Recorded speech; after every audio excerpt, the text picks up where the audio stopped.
Arata woke up from a nightmare where everything around him was shrouded in darkness, and he was reaching out to grab Hijiri's hand to save her. When he woke up, he accidentally had his hand on Hijiri's chest. He greeted her and asked if she had made breakfast. Before heading off to school, the two of them ate together. During breakfast, Arata asked if Hijiri was still mad at him. Hijiri told him to talk about something else, so Arata made a comment about how her chest seemed to have gotten a little bigger. Hijiri scolded him, but Arata just said that it was a good thing. He brought up an old drawing where Hijiri had written "Hijiri loves Arata," saying she looked like a little kid when she drew it. Hijiri was surprised that he still had it and said it was embarrassing. But it turned out Arata had even set it as his phone wallpaper. The two of them left for school together. Hijiri was not only Arata's cousin, but also his childhood friend. Arata thought she could be annoying and bossy, but he did not hate being around her. Hijiri commented on how clear the weather was that day. Arata looked up and saw the sun covered in black, but assumed it was just his imagination. Suddenly, a girl passed by and he heard her voice telling him to wake up or else she would kill him. Later in class, Arata was still thinking about the girl's voice from that morning. During lunch break, he went up to the school rooftop and spaced out. Hijiri found him there and said she had not known he liked spending time up there. She asked why he looked like something was on his mind. Arata asked if the sun had always been black. Hijiri was confused and told him that, as far as she knew, the sun had been black even before he was born. Arata asked if she was being serious. Hijiri told him that the world he was in was exactly the world he had wished for, a place where the two of them could be together and have fun every day. So why would it matter if the sun was black? She even said that if he stayed with her forever, she would do anything he wanted. That made Arata question whether the person in front of him was really Hijiri. To test her, he asked about his birthday, his favorite food, and where he hid his adult magazines. She answered all of them. His birthday was June 18th, his favorite food was fried chicken, and he kept the magazines under his bed. Hijiri asked if he still did not believe her and said she had never lied to him. Then Arata asked again what color the sun was. Hijiri said it was obviously black. Arata reminded her that when they were kids, she had drawn it red. He was sure that Hijiri had never lied to him, so he started wondering who the girl in front of him really was and where the real Hijiri had gone. Hijiri laughed and said that Arata had backed her into a corner. She admitted she never expected him to figure out just from that drawing. Suddenly, a girl fired a shot at Hijiri. Thankfully, she managed to activate his shield in time. Arata realized that it was the same girl he had seen that morning. She introduced herself as Lilith. Arata asked why she was wearing something that looked like an assassin's outfit, and Lilith explained it was actually a battle uniform for mages. Arata was totally confused about what was going on. Hijiri snapped her fingers and changed everything in front of him. The world around them started to fall apart. Hijiri told him that this was actually the world he had been living in all along. Lilith explained that 3 days ago, a massive gravitational disturbance of unknown origin had been detected in that area. The incident was known as a breakdown phenomenon. The entire city had been swallowed up by a gravitational quake. Arata held his head in pain as the memories came flooding back. Hijiri asked if he had finally remembered what happened. Arata recalled the moment when the sunlight turned black and the dark light swallowed everything. That was when Hijiri gave him a magic book and asked him to save the world to make her wish come true. She had asked him to wake up in the morning after she left to make sure he ate 3 times a day and to keep himself clean. She kissed Arata, and not long after that, her body began to fade. She told him not to forget about her. Back then, Arata had no idea what was going on or where everyone had gone. All he knew was that he was holding the magic book and wished for everything to go back to normal. It suddenly hit him. He was the one who caused it all. Hijiri admitted that she had been asked to grant Arata's wish, so she created a world that matched exactly what he wanted. Lilith was also shocked as she had been sent by the school to investigate the phenomenon. What she found was a city that was never supposed to exist. Hijiri said it was no trouble at all for her to create it. According to Lilith, the magic book was incredibly dangerous. If anything went wrong, the damage could spread, possibly creating an entirely different world. A regular magic book could never do something like that. Lilith gave Arata 2 options: either hand over the book and erase the fake world, or refuse and be killed on the spot, since no one else wanted that false world except him. If he chose the first option, Lilith promised he could go back to living a peaceful life, but they would destroy the book and wipe his memories of Hijiri and the others. If he refused, she would kill him right then and there. Arata laughed and asked why he would want to live if it meant forgetting everything, especially Hijiri. He asked where the real Hijiri was and what had happened to her. The fake Hijiri explained that the real one was still alive, while she was just a shadow projection of her. The real Hijiri was somewhere across space and time. Once Arata realized that Hijiri was still alive, he said he would not give up the magic book or accept death. Instead, he chose a third option. Arata then followed Lilith to Biblia Academy to learn magic. The magic school was located deep in the countryside. Lilith was still surprised that Arata had been let off so easily. Nothing like that had ever happened before. Arata had previously asked to become a mage, believing that since all mages had magic books, that meant he could become one too. Lilith had never heard of something like that, but considering he had created an entire world, it made sense. Arata was confident in his choice to become a mage, no matter how small the chance might be. While walking through the academy halls, Arata found out that Lilith was actually a teacher at the school. He asked her how old she was, and she replied that she was the same age as him. She showed him his classroom and reminded him to treat everyone with respect. Lilith introduced Arata to the class and he greeted everyone. Out of nowhere, Selena asked Arata what kind of girls he liked. Arata replied that he appreciated all kinds of personalities, but what mattered most to him was someone who was kind and beautiful on the inside. Selena asked again if it was really true that Arata could create a new world, even though that kind of power was supposedly only possible for someone on the level of a demon lord. Arata then asked if there was truly no one else who could do something like that. Suddenly, the whole class erupted in excitement, saying that they had a future demon lord candidate right there in their class. Rumors started flying around the school about Arata, the new student who supposedly had magic as powerful as a demon lord. Selena had deliberately spread the news to everyone, even claiming that Arata had the ability to create his own world. That same day, the headmaster called Arata to his office. Lilith mentioned that because of the rumor, they had not been able to get anything done in class. Arata just shrugged it off, saying the rumor actually sounded kind of cool. The headmaster welcomed Arata on behalf of the school and explained that Biblia Academy was actually a super-secret organization that trained mages. The school was backed by governments from all over the world and handled unsolved cases involving magic. At Biblia Academy, mages were known as magus. Arata asked if becoming a mage meant he could bring Hijiri back. The headmaster said he could not guarantee anything, but magic had the potential to make the impossible possible. In other words, whether something could happen or not really depended on the individual. Lilith added that there were no shortcuts. Only those who work hard and stayed disciplined would succeed. Arata reminded them that the headmaster had just said magic could make the impossible happen. Lilith did not have an answer for that. The headmaster confirmed what he had said and went on to explain that the school had 7 top students, each one outstanding in their field, who were called the Trinity 7. They were like boss-level characters in a game, and Lilith was one of them. Arata acknowledged that Lilith certainly looked the part, though Lilith insisted that appearance did not mean anything. The headmaster told Arata that if he could get to know the Trinity 7 and earn their trust, he might begin to understand what it truly meant to be a mage.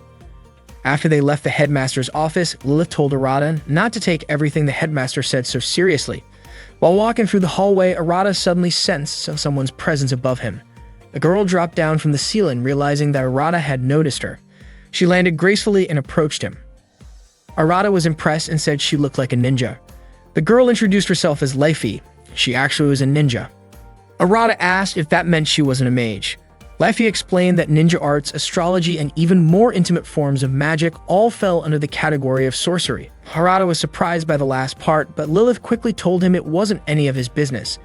Lilith then pointed out that Leifi was also one of the Trinity 7. Arata said Leifi was pretty amazing. Leifi playfully claimed she knew everything, from deadly combat techniques to more risky tricks. Lilith quickly stepped in, asking Leifi to stop talking like that. Leifi laughed and said she was only joking. She added that she found Arata amusing and kind of cute. Arata replied that he was just acting normal, but Lilith said he was anything but normal. Curious, Arata asked what the other members of the Trinity 7 were like. Leifi told him they were currently out on a transformation mission. She pointed outside at 2 girls, Akio and Mira. According to Leifi, when it came to raw ability, Mira was said to be even more skilled than Lilith, and in terms of offense, Akio was practically unbeatable. Arata was surprised to find out that all the members were girls. According to Leifi, magic is rooted in research on thoughts and emotions, which is why girls are generally more suited to being mages. Arata then asked if that meant being more emotional, like being honest about one's desires, was better. Lilith quickly shut that down, telling him that wasn't the case and that he needed to keep himself in check with things like that. Leifi and Arata laughed at Lilith, teasing her about how she seemed a bit too interested in that kind of topic. Annoyed, Lilith smacked Arata and stormed off. Arata only then realized that Lilith was actually more emotional than he thought. Leffy pointed out that she had never seen Lilith that expressive before. Usually, she was more of the calm and collected type. So the fact that she acted like that toward Arata meant he might actually be someone special to her. That night, Arata was lying in bed in his room trying to figure out where his grimoire had gone. Out of nowhere, the book appeared, floating right near his neck. The grimoire asked if he was surprised. Arata replied that after everything that happened that day, not much could surprise him anymore. The book suggested that he take a bath, saying it'd be refreshing, especially after such a long day. Arata made his way to the boys' bathroom, planning to soak in the tub. To his shock, he spotted Hijiri already in there. Trying to keep it cool, Arata greeted her casually. As he started washing his hair, Hijiri suddenly told him that he was using the wrong bottle. It wasn't shampoo. She held up the actual shampoo bottle to show him. Arata freaked out, shouting that she was the one who should be screaming out of surprise. Instead, Hijiri calmly mimicked his scream in his soft voice. Thrown off by how unfazed Hijiri seemed, Arata froze. Then Hijiri blurted out something totally unexpected, mentioning her size. Completely panicked, Arata sprinted out of the bathroom, yelling the whole way. Lilith, seeing the commotion, asked what was going on, but she quickly turned around after realizing Arata wasn't wearing a shirt. That, she said, was totally inappropriate. Arata couldn't help thinking that Hijiri's reaction had been nothing like Lilith's. Lilith had the kind of response you'd expect from someone who just saw a guy without clothes. Arata told her that Hijiri had been in the bathroom, but Lilith asked if he met Erin. She explained that Erin was one of the Trinity Seven, and honestly, she thought Erin looked a lot like Hijiri. Lilith went to find Erin and reminded her that she was in the boys' bathroom. Erin had gone in on purpose, thinking there wouldn't be any guys there. When Lilith told her that someone was already inside, Erin didn't seem to care in the slightest. After getting dressed, Arata called for his grimoire again. The book asked if he wasn't happy after all. Most guys might be. But Arata admitted he didn't know how to feel. The grimoire explained that while Erin might have the same face as Hijiri, what was inside her was completely different. Just getting to know her was already something meaningful. Arata started to realize that Erin might be connected to Hijiri in some way. And the Trinity Seven, they were probably going to be a huge part of his life. Suddenly, Lilith shouted from outside the room, telling Arata to please put some pants on. That day, Lilith was teaching in Arata's class. Everyone seemed to be watching Arata closely, and he couldn't figure out why. When he asked Lilith about it, she got no idea either. Erin, who sat next to Arata, had been keeping a constant eye on him. She followed him everywhere he went. During lunch break, Erin sat directly in front of him while he was trying to enjoy his meal. She kept tailing him around, even following him toward the bathroom. Arata tried to stop her from entering the men's room, but Erin casually said she didn't mind. He quickly pointed out that he minded, and clearly, it was bothering him. He asked her why she had been following him around all day and watching his every move. Erin responded by asking if she really did that. That just made Arata even more frustrated. Erin asked if he didn't like jokes. He told her it wasn't that he hated jokes, but there were limits. Erin said she was keeping an eye on him because he was the future Demon Lord. She explained that it was only natural for her to watch over someone who would be her future partner. Then she walked off, saying he'd probably understand soon enough. Later that day, Arata found Selena, Leffy, and Lilith hanging out in his room. He asked why they were all there. Selena said she wanted to interview him. Leffy was just curious to see what his room looked like. Lilith, on the other hand, said she couldn't leave the girls alone in a boy's room, especially since she was still technically a teacher, even if she was the same age as Arata. Selena started her interview, mentioning that the future Demon Lord was the center of attention at school. Arata agreed to be interviewed. When asked about his favorite food, he said it was fried chicken. Leffy offered to make him some, even joking that she'd add a love potion to it. Surprisingly, Arata didn't say no. Selena asked if he was okay with that, even if there was a love potion in it. He said he didn't mind, it wasn't like the fried chicken he usually had. Then she asked who he'd go after first, since eating that chicken might make him go wild. Arata replied that he'd probably go for whoever had the biggest chest. Lilith was clearly annoyed by his answer. Arata apologized and said he was just joking. He then asked them to tell him more about magic. Lilith agreed to help. Selena whispered to Leffy that Lilith seemed like a surprisingly caring teacher. Leffy responded that when it came to anything related to classwork, Lilith would always be gentle. That led both of them to start imagining something suggestive between Lilith and Arata. Lilith quickly shut that down, saying it was never going to happen. Selena and Leifi teased that Lilith looked especially cute and flustered when being teased. Arata then asked Lilith about the magic book she was holding. She explained that it was the Astel manuscript. She found out about it from the headmaster, and it turned out to be a legendary magic book said to hold information about another world. Arata finally understood just how important the book really was. The whole reason he came to this magic school was to follow the clues from that book and hopefully find Hijiri. Lilith told him it made sense that he didn't know about the manuscript. It had always been considered just a legend. Lilith went on to explain that what a mage needed was a research concept known as a thema, and that the 7 deadly sins serve as their archives. Suddenly, the room went dark. At first, they thought it was a power outage, but the magic book announced that they were actually trapped inside a barrier. The book began to glow. In the confusion, Arata accidentally landed on top of Selena, and his hand ended up on Lilith's chest. Lilith screamed and immediately slapped him. Neither the door handle nor the window would open. They were really stuck inside the barrier, a miniature version of another world created by Arata himself. Hearing Arata talk so casually with a magic book, Selena was amazed that he could discuss something so incredible without any hesitation. Arata explained that since he already understood what was going on, there was no point in freaking out.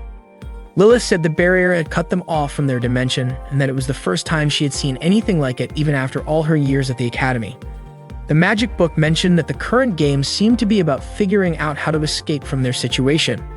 Arata suspected that the book actually knew how to get out, but unfortunately, it went back to sleep, telling them to just let it know once they'd solved the puzzle. Before it dozed off, Arata asked the book not to turn off its light. Even though they were all trapped, no one panicked, thankfully. According to Arata, panicking was pointless. What mattered was doing whatever they could. He tried smashing through the trap's wall with a chair, but the chair shattered. Arata brushed it off, saying it wasn't a big deal. Selena wondered if he was doing something completely irrational. Arata explained that the book had told him to think that way because magic wasn't limited by logic. So doing something illogical might be the key to breaking out. But it turned out he was wrong. Selena started wondering who set this up and why. Leifi guessed that Arata might be a main target. Arata thought whoever was behind it was probably testing his power. The problem was, it was hard to prove anything when he couldn't really do much. Still, although it was all vague, he had a hunch who was behind it. For now, though, he was willing to play along. They began checking every corner of the room. At one point, Arata even suggested they just give up and take a nap. Selena quickly reminded him that giving up wasn't an option. She also pointed out something important Arata had overlooked. There wasn't a bathroom in the room. Arata told everyone not to worry, saying that if anything happened, he wouldn't say a word about it. Suddenly, Lilith looked like she was struggling to hold something in, but she didn't say anything. Seeing this, both Leifi and Selena panicked. They were running out of time and had to get out of the barrier fast. Arata joked that if a hot teacher like Lilith had an accident, it would definitely ruin the vibe in a weird and dangerous way. Selena tried to encourage Lilith to hang in there. But not long after, both Leifi and Selena started showing the same signs. They were clearly fighting the urge as well. With no other option, Arata decided to call on the magic book again. It was still half asleep, so Arata pretended that he had already figured out how to escape. Leifi and Selena followed his lead and claimed the same thing. Then Arata told the book they didn't need its help anymore. Lilith thought that kind of cheap trick wouldn't work on a legendary magic book. But suddenly, the book spoke up and asked if they had noticed something strange under the bed. Hearing that, Arata immediately instructed the others to check underneath. As soon as they sensed a magic source under the bed, Lilith didn't hesitate. She blasted it. The magic source was destroyed and the door finally unlocked. Arata wasted no time telling the 3 of them to head to the bathroom. The magic book commented that Arata was smarter than it thought. He even managed to fool a book like that. And clearly, solving the puzzle in that way wasn't the logical route at all. The book said it was really looking forward to the thema Arata would choose next. Arata then asked how to make the most out of a research thema. The magic book seemed surprised that he didn't already know. Just then, Erin appeared in front of the room and explained that a thema was a research concept that consumed a wizard's full focus. It involved carrying out everything they'd learned in their research, and a wizard could cast their magic using that thema as a spell. Arata guessed the barrier must have been Erin's, since she showed up at the perfect moment. Erin admitted she didn't think Arata would be able to break through with such a cheap trick. But Arata believed it was actually a clever and courageous win. Erin asked if he was mad at her. Arata smiled and replied that thanks to her, he got to witness a pretty strange but interesting scene involving 3 attractive girls trying to hold it in. He even thanked her for it. Erin asked Arata if he had a habit of peeking on girls while they were using the bathroom. If that was the case, she said she'd just go right there. Arata called her a total maniac. Suddenly, the magic book chimed in, saying Arata always acted like a good guy whenever he was around Erin. But Arata figured the book was just messing with him. The book then asked if it was because Erin looked like Hijiri, and Arata admitted he hadn't really thought about that. Erin greeted the magic book and introduced herself.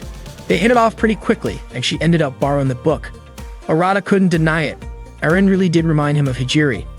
Curious, he asked Erin why she had sealed off his room. Turns out it was because Arata was being referred to as the Demon Lord candidate. Confused, Arata wondered why everyone kept calling him that and asked what exactly a Demon Lord was supposed to be.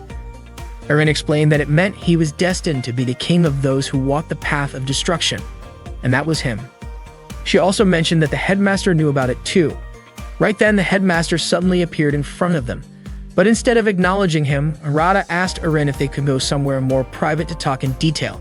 Surprisingly, they completely ignored the headmaster, even though he had just used a flashy technique to make an entrance.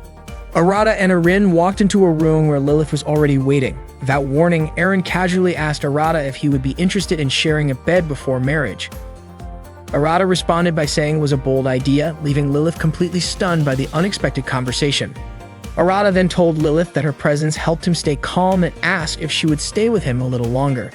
Seeing that, Erin accused Arata of being unfaithful to her. Arata just smiled and joked that having them both around did not sound like a bad thing. That earned him a sharp slap from Lilith.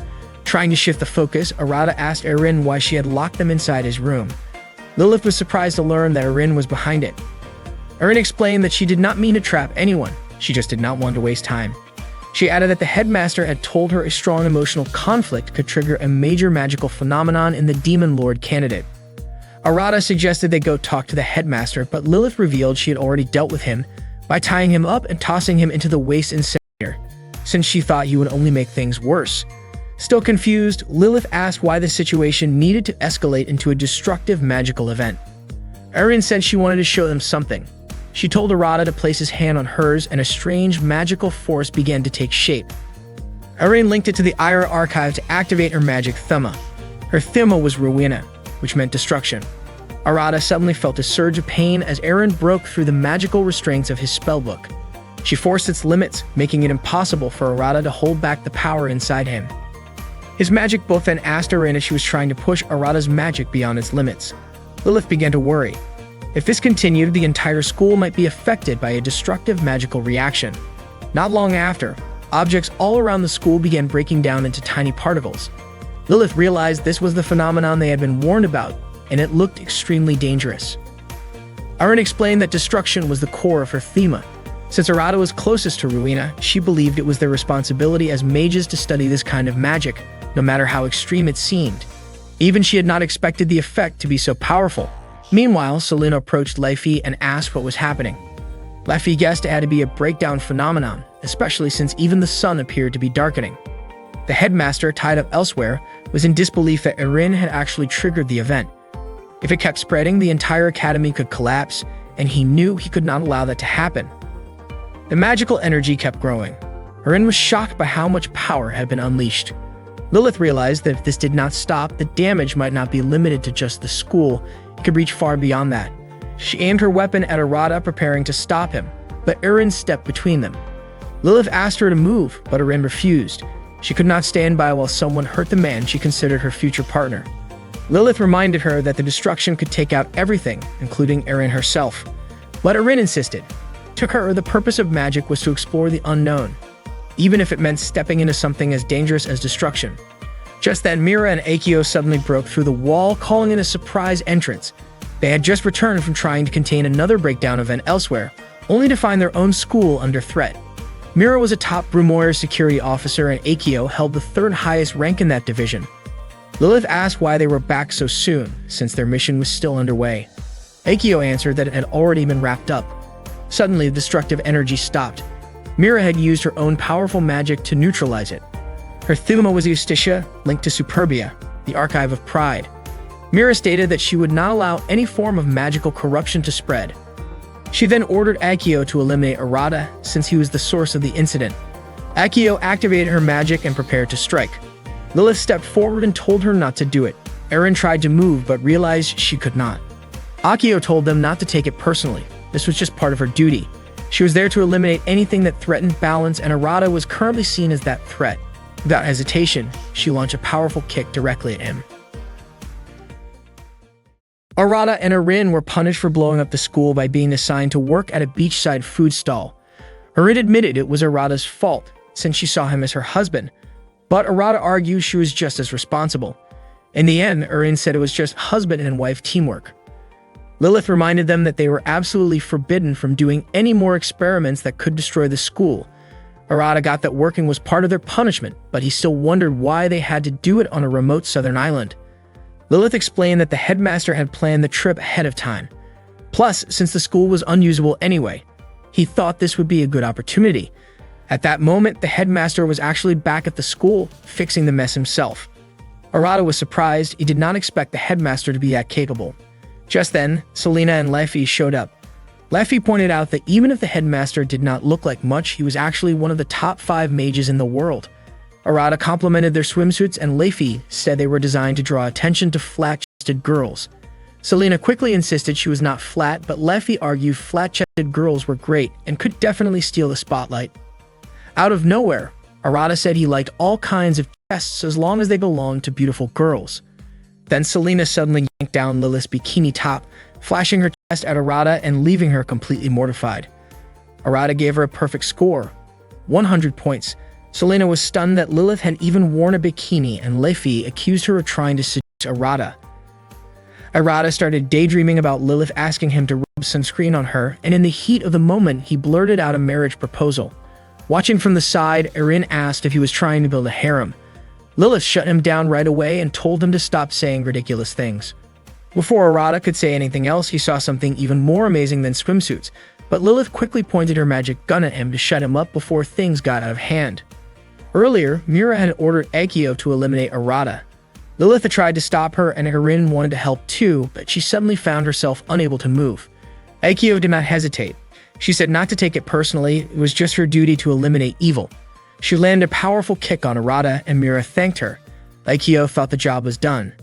Then Arin noticed that Arata's magic had vanished completely. Mira told Akio it was time to return, since the mission seemed complete. But right then, a new destructive phenomenon started to stir. Akio asked what was going on. Wasn't Arata supposed to be the source of all this? Mira said calmly that there was a simple explanation. Meanwhile, Arata found himself in a blank, silent space. The only sound he could hear was a violin playing in the distance. He followed it and came across a door, which led to a girl's bedroom. There, a girl playing the violin greeted him. Her name was Yui. She called him Big Brother, saying he felt like someone older than her. Arata asked if this was her world, though he doubted it was heaven. Yui explained that his body had been completely destroyed after Akio's attack. At the last second, she had pulled him into her world. Outside, though, things had fallen into chaos. She showed him what was happening through a drawer that acted like a window into reality. If things continued the way they were going, the entire school would be destroyed. Back in the real world, people around the school began turning to dust one by one. Those with weaker magic were being pulled in first. Selena was confused by how calm Leffy looked, but in truth, Leffy was absolutely terrified. Lilith, Arin, Akio, and Mira were working together, using their magic to protect everyone they could. But Mira started to wonder if Arata was more trouble than he was worth. It felt like he had dragged all of them into this mess. Meanwhile, Arata told Yui he had to go back. He had to stop what was happening. Yui asked if he even knew how to stop it. Arata admitted he did not, but since he was the one who caused it, he felt responsible for ending it. Yui admired his determination. Arata said he did not want to drag anyone else into the chaos. That was when Yui told him he could take control of his magic by choosing a thema and channeling magic through it. She explained that to become a real mage, he had to research and pick a thema, because that was where everything began and ended. Superbia, Invidia, Ira, Acedia, Avaricia, Eula, and Luxuria, the 7 deadly sins. Each one represented an archive where different themas could be found and studied. According to Yui, that was the shortcut he needed to gain full control of his magic. That was when Arata remembered Mira and mentioned Superbia. Yui confirmed that Superbia was the archive Mira's magic came from. She also explained that Mira's thema was Justitia, which represented justice. Hearing that, Arata started to get a better idea of how his own magic might work. If Mira's thema was justice, then maybe his was the opposite. He thanked Yui. and said he had to go back to the school and set things right. If he didn't, even Yui's world might be in danger. He said he could handle it and promised to show her, then asked her to send him back. A moment later, Arata reappeared inside Mira's protective barrier, right in front of Lilith and the others. He told them that if he could stop the destructive phenomenon, then everything would be fine. Mira still was not convinced and got ready to attack again, but Akio stopped her and said they should wait and see. If Arata failed, they could take care of it then. Arata quickly turned to his grimoire and chose Rules as his thinema. The grimoire responded, confirming his choice. The heart, the existence, and the soul led to Impel, which belonged to the Superbia Archive.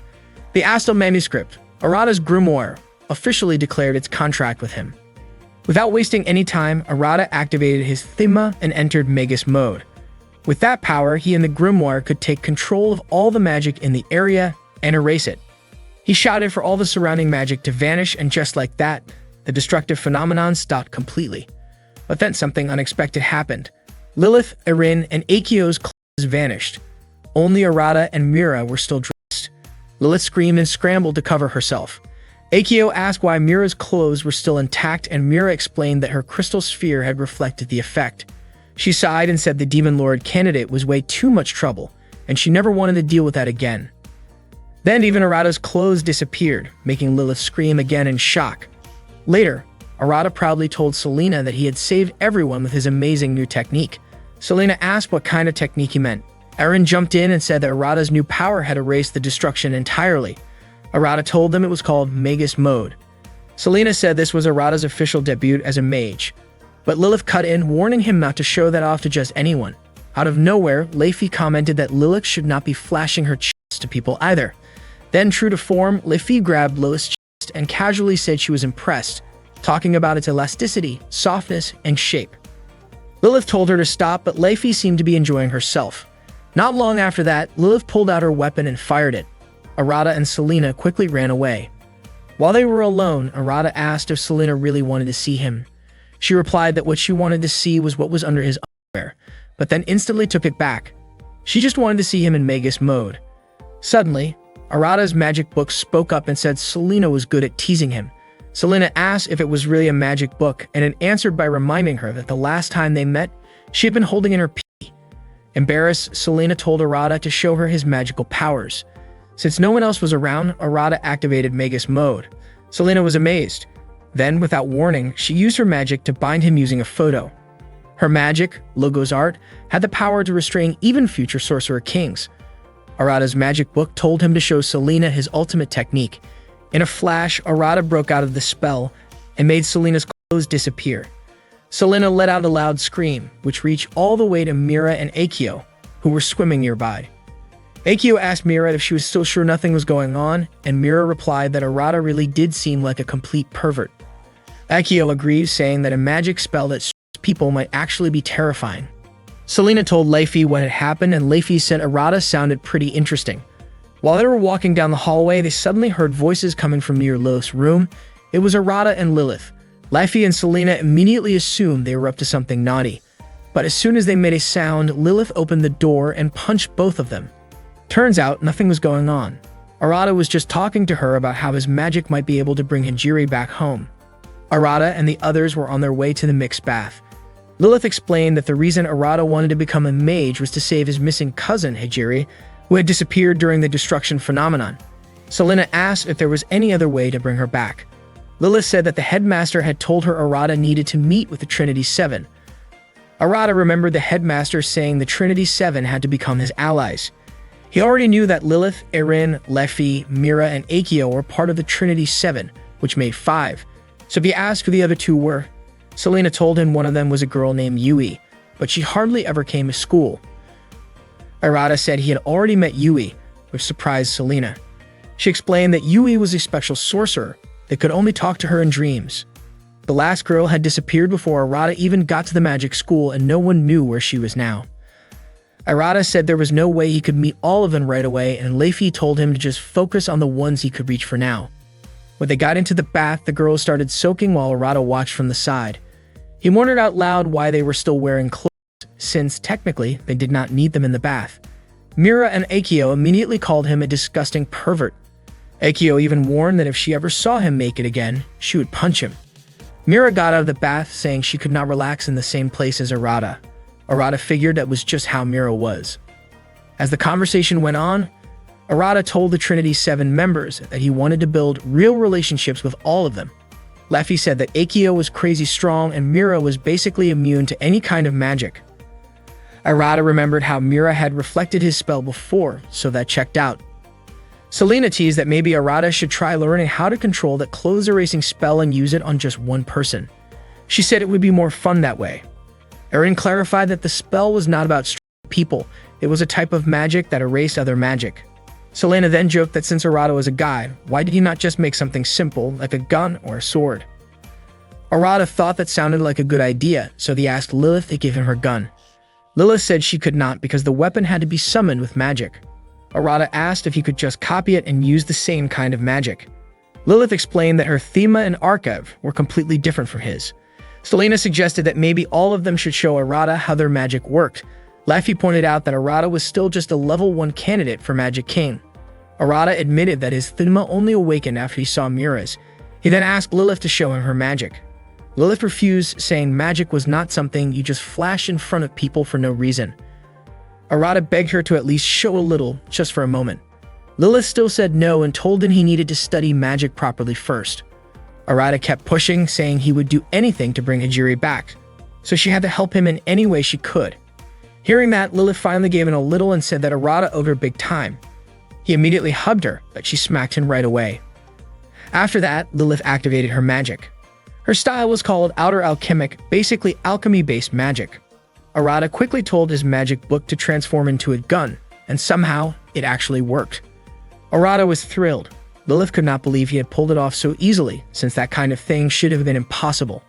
The grimoire explained that it had copied Lilith's magic and rewritten it into a version Arata could use. They both wondered if Arata's magic could adapt and use spells from other mages. Arata said that, apparently, it could. Arata didn't expect that he actually had the ability to copy magic. He thought maybe he could be the kind of main character who could use every kind of spell out there. But according to Lilith, that was impossible. Arata could only copy the surface of a spell. He needed to understand the process behind it to really make it work. Both Arata and Lilith were shocked when they opened the classroom door and found all the students seemingly fast asleep. Arata tried to wake up Selena, but nothing worked. He started wondering if maybe everyone was trying to boycott Lilith's lesson. He half-jokingly suggested that maybe Lilith needed to improve her teaching skills, especially since this was what happened when she ignored her responsibilities as a teacher. Lilith defended herself, saying she never slacked off like that. Suddenly, Leffy showed up and said something else was going on. Arata, Lilith, Leffy, Mira, and Akio all headed to the headmaster's office to figure out what was really happening. The headmaster explained that this was a breakdown phenomenon, and students whose magic wasn't strong enough had fallen unconscious because of it. Oddly enough, the headmaster then made a comment about being tempted to tease the sleeping girls. Arata, surprisingly, went along with the mood. But before it went any further, Lilith immediately smacked both of them and told them to stop fooling around.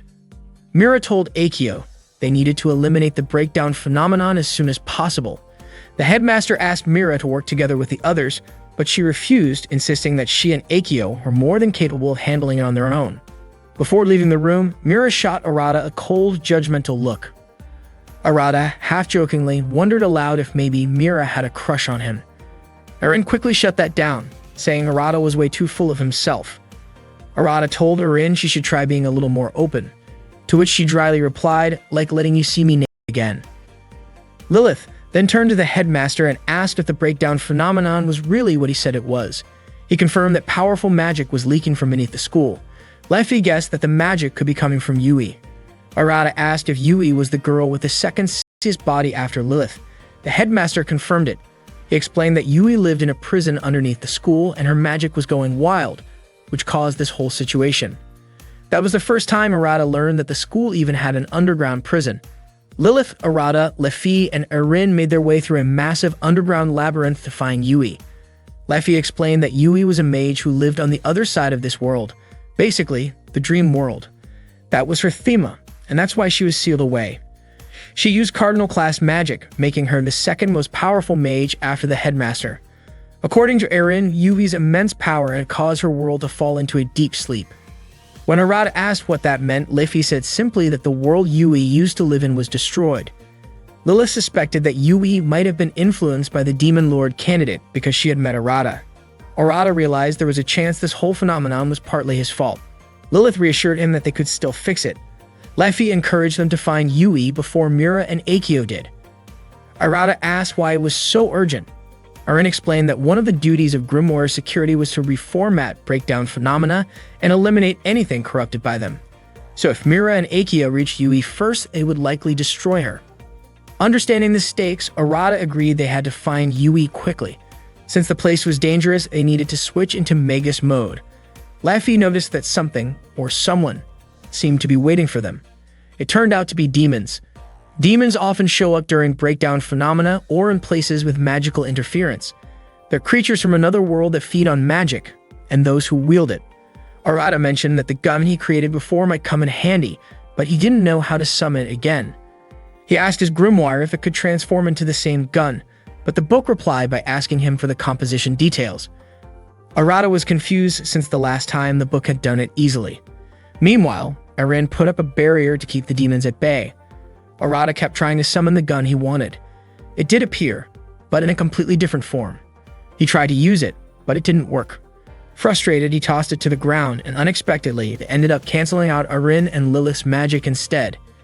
In an instant, Arin's barrier vanished and the demons began closing in on them. Arata suddenly realized that what he had done had actually disabled Lilith and Arin's Magus mode. Seeing how dangerous things had gotten, Leafy told Arata to stay behind her while she handled the demons using her ninja skills. The demons were defeated in a flash. Leafy then told everyone to run from the area immediately. Arata was honestly surprised by how incredible Leafy's ninja powers were. According to Lilith, Leafy's abilities were top tier, and she might even be one of the 5 strongest mages. Arata then asked if all the Trinity 7 were like that. Arin replied that Leafy was a bit different. Arata figured maybe Yui was someone special to Leafy. After running for quite a while, they made their way down the staircase and things got darker. Suddenly, Lilith thought Arata was touching her body. Arata also felt something soft, like Lilith's chest. Lilith asked where he was putting his hand, but Arata insisted it wasn't him because he also felt something crawling inside his clothes. Without hesitation, Arin activated her magic by executing a macro from her spellbook, Ragna Yggdrasil. She used her Chaazic rune to eliminate the strange creatures that had clung to their bodies. Arata immediately asked his own grimoire to copy the spell Arin had just used, but unfortunately, the book responded that it hadn't reached the required level, so it was impossible to replicate it yet. Arata was caught off guard by that. Lilith explained that there were certain conditions that needed to be met to use someone else's magic. Leafy mentioned that the time Arata had managed to copy Lilith's spell was probably just a coincidence. Arata wondered if it had something to do with seeing her chest, but Arin reminded him that he had already seen hers too. Lilith asked Arata to stop mentioning chest over and over, especially in a place like that. Arata commented on how useful Arin's magic was, and Arin explained that she had written it into her spellbook and registered it as a macro. She also set up a defensive chant to make sure those creatures wouldn't get to Arata again. Arata thanked her and Arin smiled in response. Soon, more demons appeared and Lilith immediately started shooting at them. She reminded Arata that he really needed to learn how to use macros and chants. Arin said that if he wrote a macro in his spellbook and recited the chant properly, the registered spell would activate. Just as the demons closed in on Arata, Leafy stepped in and wiped them out effortlessly. She told Arata that she'd really appreciate it if he could master his magic quickly. To save Yubi, they needed Arata's unique power, one that could erase destructive phenomena. Leafy said her Thimo was hopes, so she had high expectations for Arata as a future Demon Lord candidate. By that point, they had reached the lowest level of the area. Arata was surprised that they made it there so easily. Lilith pointed out that weak shadows wouldn't be able to beat Leafy even if they attacked all at once, but Arin warned that the real threats were Mira and Akio. Right then, Mira and Akio appeared before them, walking through a wall they had just smashed down. Akio explained that they got there by breaking through the floor and then destroying every wall in a straight line. Mira quickly told Akio they had to go, since Yui was just ahead. Arata asked if they were planning to kill Yui. Mira said Yui was the cause of the destructive phenomenon, but Arata thought they were jumping to conclusions. Mira responded that she wouldn't mind starting with Arata, especially since his magic had no effect on her. Leafy challenged Akio and Akio was more than happy to accept. Mira asked Akio not to waste time. If Lilith and Leifi got in their way, they'd never get anywhere. Akio agreed and promised to wrap things up quickly. Just as Leifi was about to activate her magic, she told Arata and the others to go ahead, because only Arata had the power to save Yui. Leifi activated her magic connected to the NVIDIA archive by chanting Shinpu Shorai. In just a moment, she summoned a massive whirlwind. Arata lost his balance and fell to his knees right in front of Mira. Accidentally, he caught a glimpse of Mira's bunny print underwear. Mira, completely shocked and embarrassed, immediately told Akio to finish the fight, and without hesitation, Akio unleashed a powerful blow. Arata, Lilith, and Erin rushed straight to Yui's room. As soon as Lilith opened the door, poisonous gas began pouring out of it. Inside, a giant dragon loomed, and Yui looked completely different from how Arata had seen her before. According to Erin, what Arata saw earlier was Yui's ideal form. When the dragon's eyes opened, its magic resonated with Arata's. The dragon blasted its power straight at him, but Erin jumped in to shield him. Unfortunately, her barrier couldn't hold up against the dragon's strength. Lilith quickly switched her weapon to Buster mode and fired at the dragon. Arata asked if they had taken it down, but Lilith told him the attack wasn't strong enough. The dragon's magic was far too powerful. Just then, Mira and Akio showed up. Mira explained that the creature was Code D and its illusion had fully materialized. Seeing them arrive, Arata asked where Leifi was. Lilith even started to worry that something might have happened to her.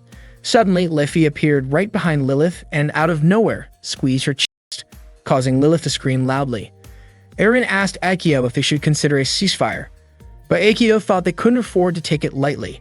That dragon wasn't just any illusion, it was the strongest kind, something like a demon. Mira wondered if Akio was planning to take it on alone, but Akio still wanted to give it a try.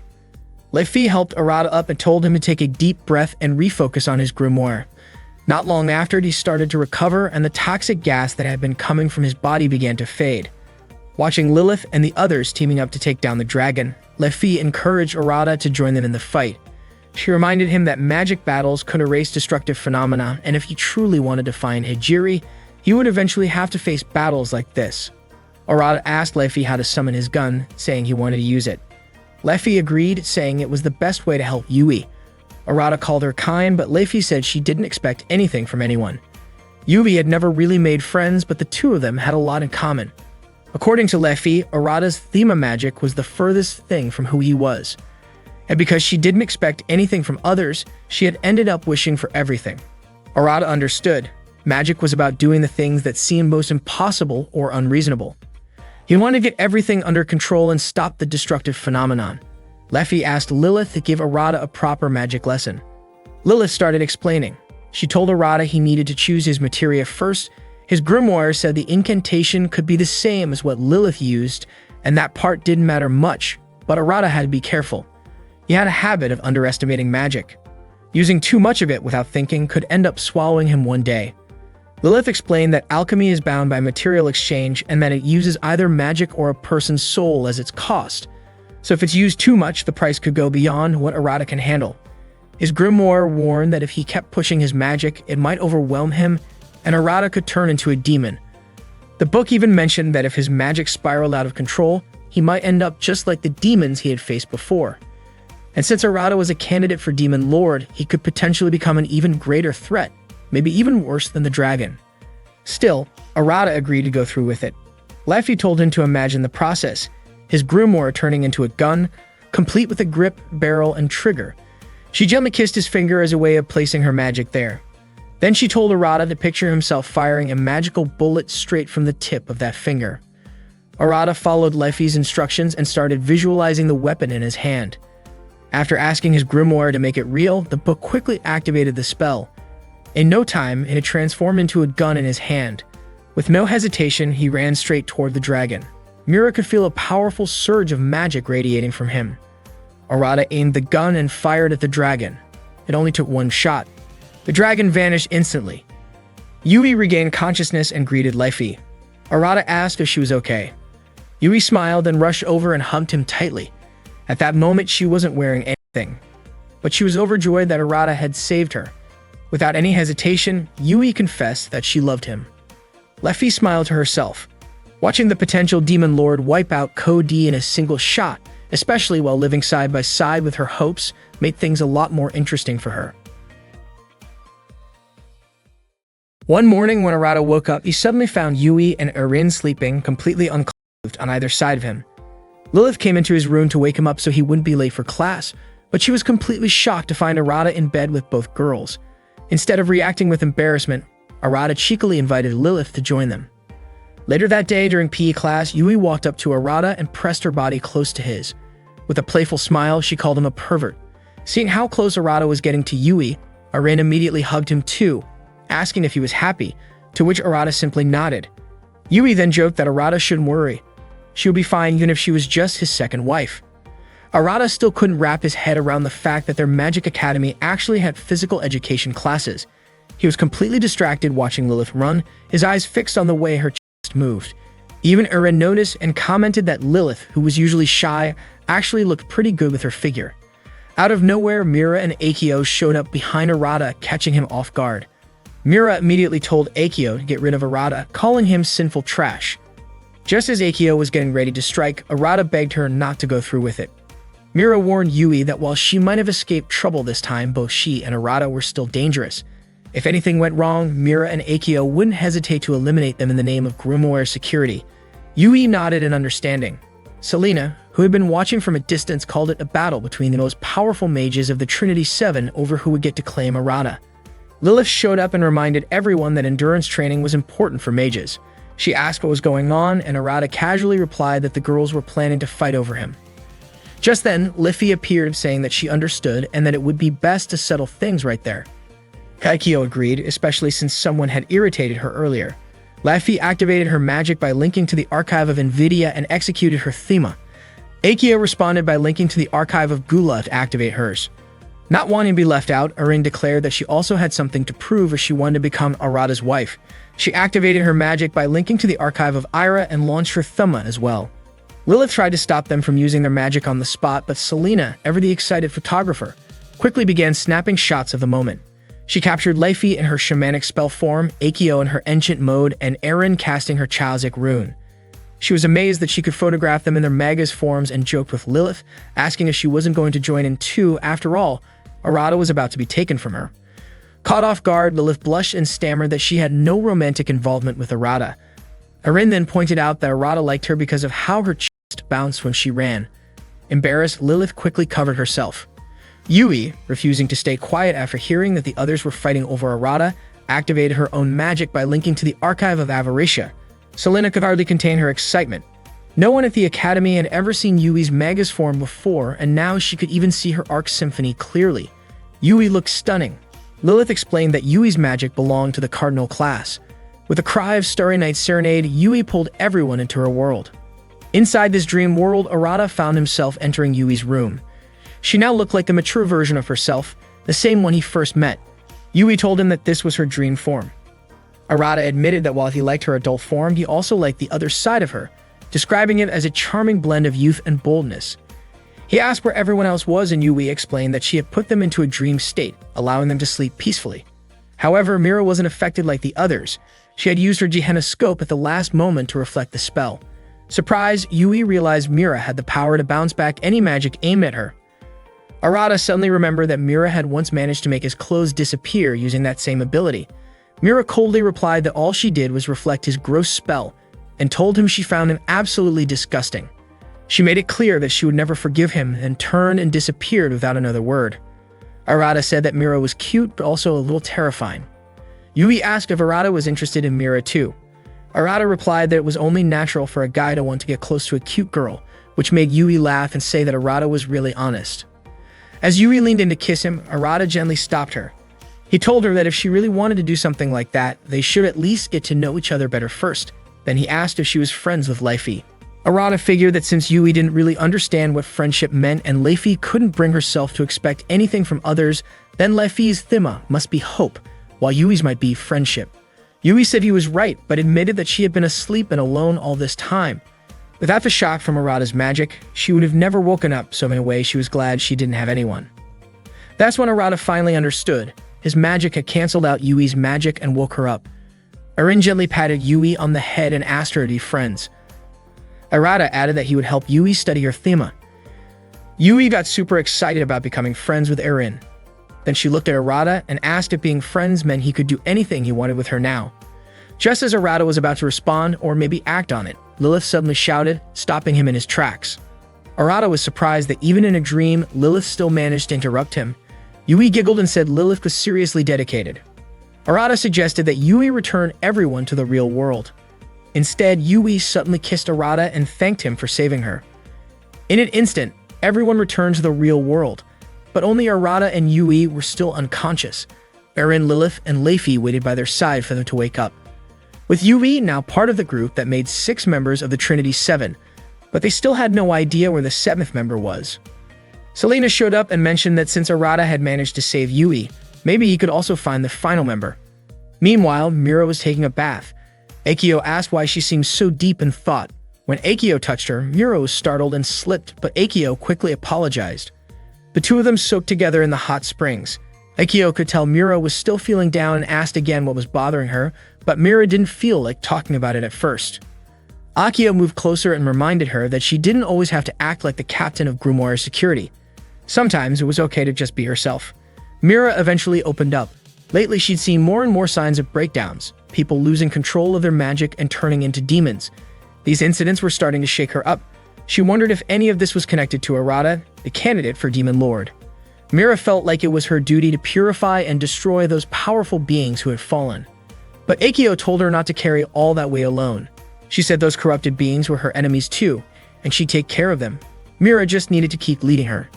Akio promised she'd always be by her side. Hearing that made Mira smile. Later that night, a sudden explosion shattered one of the school's glass windows. The next morning, students were shocked to find shards of glass scattered all over the floor. Arata asked Lilith what had happened. Lilith guessed that someone had broken into the school during the night. Mira suddenly accused Arata of being behind it, since there were faint traces of magical breakdown at the scene. Arata insisted he didn't do anything. Lilith said that if there were traces of that kind of magic, the most likely suspects were Arata and Yui. Arata didn't get how she came to that conclusion. Then Yui showed up and mentioned that there were traces of some powerful magic lingering. Lilith noticed how close Yui's face was to Arata's and reminded her to give him some space. But instead of backing off, Yui kissed Arata right in front of her. Lilith was completely shocked to see a girl like Yui do something like that in public. Yui laughed and said Lilith was cute when she got flustered. Arata asked if this whole incident had been Yui's doing. But Yui shook her head. She said it wasn't her fault, and besides, if her magic ever did go out of control, the whole school would have turned into a dungeon by now. Mira was pretty sure the magic came from either Arata or Yui. It felt just like the kind of magic she and Lilith had sensed back in the library, and Lilith agreed. Arata later told Eren about it and mentioned how serious Lilith and Mira had seemed when they were talking about that library magic. Yui, on the other hand, said she had no idea what they were talking about. According to Eren, it made sense. Yui had been asleep the whole time. Out of nowhere, Leify showed up and said there was a ghost in that place. Yui got scared and immediately clung to Arata. Leify asked if Arata was scared of ghosts, but Arata said ghosts didn't seem all that different from the demons or dragons they had faced. Yui disagreed. She thought demons were kind of cute, while ghosts were just plain scary. Still holding onto Arata, Yui appeared visibly shaken, though Arata did not seem particularly bothered. Eren then remarked that Arata tended to be easily influenced by appearances. Arata dismissed the comment and asked what the concern was if the ghosts had not harmed anyone. That was when Leify explained that there had already been a victim. Eren shared that on a stormy day with heavy rain, most students had returned to their rooms after school to study alone. However, a pair of twins decided to remain in the school building to continue their studies overnight. Then something strange occurred. Windows suddenly shattered, and several books fell onto them. One of the twins realized that her older sister had disappeared. Despite a thorough search, she was never found. She remained missing to this day. The incident had taken place about 6 months before Arata arrived at the school. Arata asked how that incident was related to the ghost Leify mentioned. Leify said that recently during rainy days, some students had reported sightings of the missing girl on campus. Believing it was worth investigating, Arata invited the others to accompany him to the location where the event occurred. When they reached the library, they encountered Mira and Lilith. Arata explained that he wanted to understand what had happened. Mira warned him not to interfere if he was not serious about helping. Arata responded that if a dangerous phenomenon was occurring, it would be better for him to be present. At the time, Akio was still asleep, so he felt relatively safe. Mira advised him not to get in the way. Arata asked if there had been any clues left behind. Just then, Erin noticed Selena nearby and asked if she had come to investigate the matter. Before Selena could reply, a sudden force swept through the area and transported them elsewhere. In an instant, the entire room had shifted. Mira identified their new location as the Eternal Library, meaning someone had moved them into it directly. Akio woke up, sensing that something was happening, and reminded everyone to stay together. Arata accidentally held onto Selena, who asked him to let go. He apologized and stepped away. Suddenly, an unexpected attack flew toward Arata. Selena moved quickly and pushed him aside. Then, Arata saw a girl who resembled Selena, although she wore a different outfit. The girl asked if he was the Demon Lord candidate. Her name was Liselot, though she was commonly called Lise. Both Lilith and Mira immediately recognized her. Lise greeted them and swiftly attempted to take their magic. Fortunately, Lefi intervened just in time to stop her. Lise acknowledged both Lefi and Akio.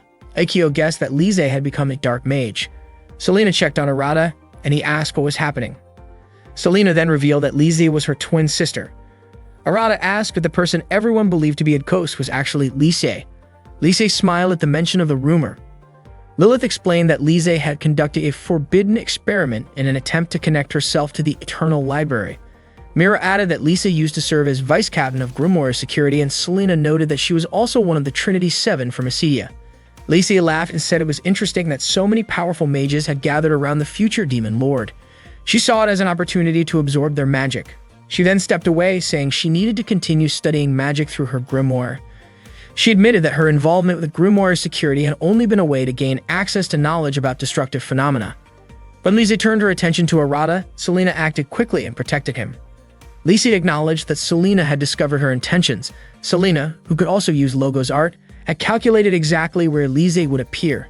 Lisa praised her sister and asked whether she had been improving her magic. Lilith and the others agreed that Lise had crossed the line and decided to work together to stop her. In the middle of everything, Arata made a casual comment about her appearance. Erin asked if he often made such observations, and Arata replied that he respected beauty in general. Lisa realized that Arata had only recently started learning magic. Arata said that when people called something wrong or sinful, he did not quite understand what they meant. Lisa responded that magic was an expression of human potential, and labeling it as wrong made no sense to her. She also pointed out that taking power from a Demon Lord candidate was, in a sense, an act of rebellion. Without warning, Lisa appeared behind Selena and placed a mark on her neck to drain her energy. Mira immediately sensed a surge in Lisa's magical power. Lisa then activated a destructive phenomenon and revealed that a sealed Demon Lord elemental was hidden within the Eternal Library, and she intended to claim it. Lisa bit Selena to drain all of her magic while Selena was still unconscious. Mira noticed a mark at the bite wound. It was the seal of the Demon Lord. She told Lisa that she had become a sinful Demon Lord. According to Lisa, the ultimate goal for any mage is to become a Demon Lord, so it was only natural for mages to aspire to that. What she said made sense, but Lilith believed Lisa should have done more studying and research before taking that step. Unfortunately, Lisa wasn't interested in doing things the hard way. She preferred to skip straight to the finish line, just like Arata. For Lisa, skipping the process and jumping straight to the result was her research. Arata agreed with her, saying shortcuts were the best way to go since he didn't like dealing with complicated stuff either. If there was an easier way to do something, he'd absolutely take it. However, he wasn't okay with stealing a friend's magic. His grimoire asked him if he was sure about going up against Lisa, pointing out that she was way stronger than any opponent he had faced so far. Arata responded confidently, saying the title of candidate for Demon Lord belonged to him and him alone, and he was sure he could beat her. He activated his magic, tapping into the Superbia archive, and instantly executed his thema, transforming his grimoire into a gun. Lisa scanned Arata's magical energy with ease. She said his power was impressive, strong enough to nullify all magic, erase destructive phenomena, and even cancel out Yui's high-level abilities. She also mentioned that based on Selena's research, underestimating Arata would be a big mistake. Apparently, Lisa had stolen research from the mages whose magic she had taken, including Selena. Knowing Arata's capabilities, Lisa asked why he didn't just join her. Lilith immediately urged Arata not to accept anything Lisa offered and begged him not to listen to her at all. Suddenly, Lisa changed her appearance to look like Hijiri. She knew Arata wanted to save Hijiri, the girl who had been swallowed by the breakdown phenomenon. Lisa told him that if he joined her, she could help him rescue Hijiri faster. Arata was shocked that she knew about Hijiri. Lisa kept pushing him to join her if he wanted answers. At that moment, Lefi and Akio rushed in to attack Lisa. but the sheer force of Lisey's magic was enough to push them back. Then, out of nowhere, Lisey kissed Arata. She felt like she'd had gained something incredible. It was her first kiss with a guy, and she was surprised at how intense it felt. By that point, Arata's power had nearly vanished. Lisey laughed triumphantly, proud that she had successfully stolen his magic. The power in her wings grew even stronger, and she praised Arata's incredible magic now flowing inside her. With everyone present, Lisey decided to test out the power she had just stolen. With a snap of her fingers, she nullified everyone's magic and caused their clothes to vanish. Only Mira and Leifi were able to block the spell. Mira quickly started scanning Lisey's magic and told Leifi to buy her some time. Leifi understood and took the chance seriously. Mira then said she would destroy Lisey, and Lisey welcomed the challenge. She was eager to prove she was the strongest. Leifi used her ninja speed to launch a surprise attack on Lisey's eyes, but Lisey teleported to dodge it. She admitted that Leifi's speed hadn't decreased, but she still believed she was the superior one. Leifi acknowledged that Lisey had definitely gotten stronger. Most people couldn't dodge her attacks, let alone stay unharmed. Lisey then tried to bind Leifi using the magic she had stolen from Selena, but she wasn't able to pull it off completely since she hadn't fully mastered Selena's powers. Eventually, though, she managed to restrain Leifi's left hand. Leifi quickly leaped back, trying to break free from the bindings, and even complimented Lisey on how much stronger she had become. But by that time, Lisey realized too late that Mira had already finished analyzing her magical signature. Mira immediately froze Lisey's Acedia archive. Curious to see how strong she really was, Lisey wondered if she could survive Mira's attack. According to Leifi, if Mira's Gehenoscope had no effect on Lisey, then she and the others were definitely in trouble. Mira promised to make Lisey regret acting arrogant in front of a justice agent. As she invoked the White Universe, Mira began to break down Lisey's power. Lisey started to panic and quickly teleported away. Leifi asked if that meant they actually defeated Lisey, but then she pointed out that it was pretty clear they hadn't been able to beat her.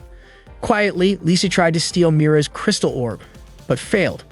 Lisey admitted that if she hadn't stolen Arata's magic, she might have been in serious danger. Mira said Lisey was always causing them trouble, and Leifi added it was just because Lisey was being foolish. Lilith then asked if Arata was doing okay. Arata said he didn't even have the energy to enjoy seeing his friends naked, which surprised Lilith, especially considering his magic had just been stolen. The fact that he could still joke like that meant he was probably fine. Eren reminded them that if they didn't get Selena's magic back, she might die and disappear. Lilith explained that a mage's existence is tied to their magic. If Arata lost his magic, he wouldn't be able to remain in this world. Eren realized that's why Arata had looked like he was about to pass out earlier. Arata then thanked his grimoire. The grimoire advised him to get out of there as soon as possible. Arata asked if Lisey was really that dangerous. The grimoire confirmed that she was because of the magic she had stolen from him. With no other choice, Arata stood up. At that moment, Lisey appeared and asked if he planned to run away, implying that he didn't care about Hijiri. That made Arata remember the moment Hijiri kissed him before she disappeared. Suddenly, Lisey felt something strange. Arata responded, saying of course he cared about Hijiri. But right now, Selena was the one in danger. Lisey asked if he seriously thought she'd let him just walk away. Leifi began preparing to strike. Lisey calmly said she could see Leifi's movements. But as soon as Lisey teleported, Leifi managed to catch up and smash one of her wings. Lisey was shocked that Leifi could match her teleportation, calling it unfair. Leifi kept moving around and Lisey tried to chase her down and retaliate. But when she launched her attack, she only hit Leifi's clothes, which Leifi had ditched. In a flash, Leifi jumped out and destroyed Lisey's other wing. Lisey's movement started to slow down as a result. Mira commented that no matter how high Lisey's magic level was, if she hadn't mastered it yet, she was no better than a third-rate mage. Leifi hadn't realized that until Mira mentioned it. Realizing her disadvantage, Leifi said she'd invite them back for a rematch once her magic was stable again. Then she vanished. Afterward, Arata and the others returned to the school library.